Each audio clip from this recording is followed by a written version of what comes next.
Hi అండి. అందరూ ఎలా ఉన్నారు? బాగున్నారా? Welcome to my YouTube channel mumps recipes. ఈరోజు మన ఛానల్లో గ్రీన్ చికెన్ ఎలా చేయాలో చూద్దాము. దానికోసం ముందుగా కడాయి పెట్టుకొని ఆయిల్ వేసుకుందాము.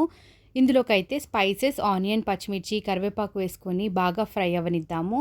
ఆ తర్వాత అయితే టమాటోస్, అల్లం వెల్లుల్లి పేస్ట్, పసుపు, ఉప్పునైతే వేసేసుకోవాలి.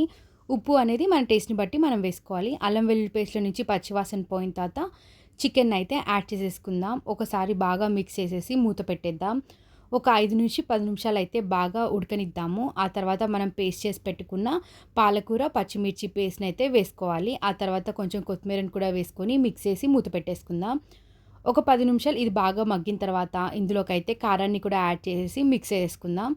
ఒక 10 మినిట్స్ ఇది బాగా మగ్గిన తర్వాత అయితే మనం మూత ఓపెన్ చేద్దాము. మనకైతే వాటర్ అని వెళ్ళిపోయి మనకైతే ఆయిల్ అయితే పైకి తేలినట్టు అనిపిస్తుంది కదా! ఈ టైంలో అయితే మనం స్టవ్ ఆఫ్ చేసుకోవాలి. అంతే, ఎంతో టేస్టీ అయిన గ్రీన్ చికెన్ అయితే రెడీ అయిపోయింది.